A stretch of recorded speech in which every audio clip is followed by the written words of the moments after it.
Yo, if your back is tweaking, your shoulders are creaking, and you feel like your bench gains are leaking, then this video is just for you. We're gonna go over some tips on how to get rid of your poverty bench and get those shoulders working like they're supposed to. So tip number one, stop maxing out. A lot of people need to hear this. The bench is a very, very high risk movement. Because of the fact that you're using tons of load and you're in a very vulnerable position with your back and your shoulders locked in a certain position, it makes it very, very risky if things go wrong. You're gonna run into a lot of issues. So understand that it's a high risk movement. All right, do not bench more than once a week. A lot of people don't want to hear this. They want to bench 2 or 3 times a week. They really want the results now. But trust me, you're going to see much better results when you back it off a bit. Don't bench more than once a week. Also, do not max out more than once a month. Don't go for any PR sets. Don't go for any failure sets more than once a month. And do not train your 1 rep max unless you're fully peaked, at the end of the season, at the end of your bulk, right? When you're at the end of your peak phase, that's when you go for the 1 rep max. If you attempt a 1 rep max, when you're not ready for it, it's going to set you back lots. It's going to set you back months in my experience. So don't go for the 1 rep maxes. I know it's fun. I know you want to test yourself, see where you are, but it's going to hold you back because you're going to stress your body in a way that it should not be stressed. Stop training to failure. So with the bench press, because of how high risk of a movement it is, once you do get really, really close to that failure point, that last rep where you're pushing really hard and your muscles are starting to fail, it's very dangerous because of how your joints and your back, your shoulders, everything is loaded.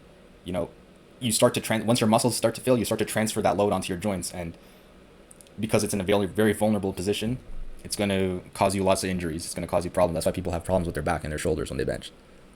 So, yes, train hard, put in all the effort, but with the bench, just also keep in mind, be a little bit smart. Don't go all the way to failure. All right, volume. So this one's a bit of common sense, but I feel like a lot of people also need to hear this one. Practice makes perfect. If you go to badminton for the first time and you face some people and they destroy you, they crush you, they annihilate you, had no chance, you cannot then say, oh, we lost because they're Chinese. No, you lost because you never practiced, you never played. This is the first time you picked up the racket. They've spent hundreds of hours rallying, practicing their shots. So of course you're going to lose. So it's no different when it comes to the bench press. If you go in to do your 3 sets of 5 and you fail on your third set, on your third rep, you've only done 13 reps. So you need to practice that movement a lot more if you want to get better. You need to do way more than 13 reps. You need to do 30 reps. You need to do 50 reps. If you want to get better at the bench press, you need to bench press more. Number 2, it builds you your muscular foundation. So volume is one of the best ways to build muscle mass, especially when it comes to compound movements. If you've never done, 5 sets of 10, I recommend you go try that for like 2 weeks and come back. I guarantee you're going to get muscle mass. You're going to get a lot bigger. So your 10 rep max is worth more than your 1 rep max. This is a very important concept to understand for the gym. Your 10 rep max, your 8 rep max, these numbers are the ones that are going to carry you forward. They're going to, build your strength on power. But on top of that, they're going to build you, your muscle mass. You're going to build you your conditioning. They're going to build you your, all the other things. Your 1 rep max is just the top of the pyramid. It's just the peak where, you refine, you consolidate your everything. That's where you you do the final test. But it's good, but your 10 rep max is far more important. So that's something to understand with the gym. That's something to understand when it comes to the bench press. A lot of people, they keep trying to increase their 1 rep, but you're much better off focusing on the 10 rep max, focusing on the 8 rep max, something in that range. That's going to carry you forward a lot more. So volume also opens the door to phasing your training. So before, maybe you only did 5 sets of 5 and that was your only thing you did in bench press. But once you open the door to doing 3 sets of 8, 5 sets of 8, 5 sets of 10, 3 sets of 20 even, you expand yourself into different phases of training, and that will allow you to grow far longer than just focusing on one mode, one method of training. Programming.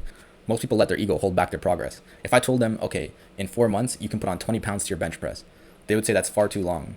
That's not good enough. They want to put 50 pounds in 6 weeks or something like that. But it's that's very unrealistic. 1 year ago, how much were you benching? Probably not that much more than you are right now. So you need to think in terms of how you're going to actually get there. You can't just think in terms of your ego, in terms of the numbers. You need to actually have a plan to get there. So continuing to attempt linear progression is going to hold you back. When you're a beginner, you can go to the gym and every time you go, you can add 5 pounds to the bar and add 5 pounds the next time and then add 5 pounds. But there gets to a point where you're no longer able to do that, obviously. Otherwise, we would be benching, 5,000 pounds. There'd be 5,000 pound bench presses, but there isn't. So at some point, you need to start realizing that there's different ways to train. You have to phase your training. So find the intermediate routine. I've done 5-3-1. I've done the juggernaut method. Find the intermediate routine that'll help you phase your training. Because once you pass that point where linear progression is no longer working, you're going to run into issues if you keep attempting it. So think in terms of months and seasons. Don't think in terms of days or weeks. Think in terms of, okay, at the end of this bulk, where do I want to be? Or at the end of this year even, where do I want to be? Or when I peak at this phase, where do I want to be? Don't think of, oh, okay, in 3 weeks I need to be here. Because That's not realistic anymore. That's just going to make you injured. That's what's more likely is you're going to get injured. What's more likely is you're going to run into a plateau. So think in terms of more longer term periods now. All right, now let's talk about the overhead press, because this is one that a lot of people neglect, and it's very, very important. So the overhead press builds essential shoulder strength. So if you're not overhead pressing, you're lacking the shoulder strength, which is the most common sticking point in the bench press where people get stuck, is because their shoulders are not strong enough. They're not overhead pressing.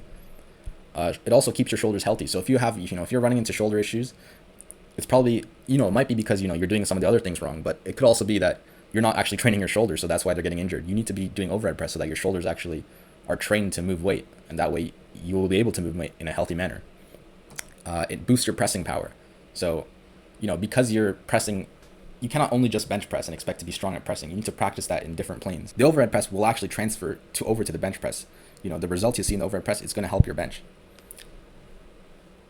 Builds essential shoulder mass. So this is one especially important if you want to be aesthetic, if you care about looks. You definitely need to do the overhead press for that. But on top of that, having a bigger shoulders will just mean better hygiene in your shoulders. You will be less likely to be injured, and you're likely to be stronger. Apply maximal force. So move the bar as fast and as hard as you can. So this will train you to be more powerful. Some people, let's say they can do 6 reps of a weight, but they do it and they're just moving it like this. 1, 2, 3. You want to move it as hard as you can, as fast as you can. That'll train you to be more powerful, and that'll enable you to do more reps. That makes you stronger in the long run. You become more powerful of a person. You move the weight more efficiently. Attack the bar, Pretend you're like a Viking and that bar is like a, Christian priest trying to baptize you. Just push that off your chest as hard as you can. Push that away, attack it. You'll do more reps. Hopefully I can have an example on screen. All right, I'm not going to spend too long on this, but I would say that I feel like this movement is definitely the most correlated with body weight if you compare it to other movements. Like, you cannot move up in weight if you are not bulking with the bench press. I feel like in other movements, like let's say the squat, there's different things you can take advantage of. There's different leverages. There's your ankles, your knees, your hips, the way you bend. If you practice that movement, even if you're cutting, I feel like you can get better. Same with the deadlift. Different movements, you can adjust kind of a little bit. You can get better at them. You can build that power. But for the bench press, I think just because you're so locked in and you're so in just one position, it's just all about your pushing power. Every time I bulk, this movement blows up, but every time I cut, it just stagnates or it drops significantly if I'm not careful. So definitely bulk up if you actually care about the numbers on your bench. All right, technique. I'm going to give you a fast, effective method that works for me. So you don't have to overthink it. You don't have to, remember like a million cues. So step 1, plant your feet. Common sense. Plant your feet just firmly, strong. Have a strong base. Squeeze 3 things. Squeeze your legs, your glutes, and your core in that order, so that you have basically your entire lower body locked in. And then number 3, all of that shoulder retraction, all that advice for me didn't work that well. It's too much to remember. But the one that works for me is grab the bar and twist it down. Twist it like down towards your feet, as if you're not going to actually twist the bar. You're not strong enough. But if you do that momentum, it's going to lock everything into place. It's going to lock your shoulders in place. It's going to lock your lats so that they're really strong behind you. They're locked in and they're springy. And then it's going to naturally puff your chest out a bit too.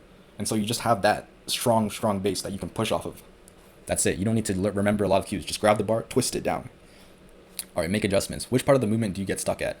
So if you get stuck near the bottom, that means your chest is not strong enough. If you get stuck in the middle, like a few inches off your chest, that means your shoulders are weak. This is the most common one.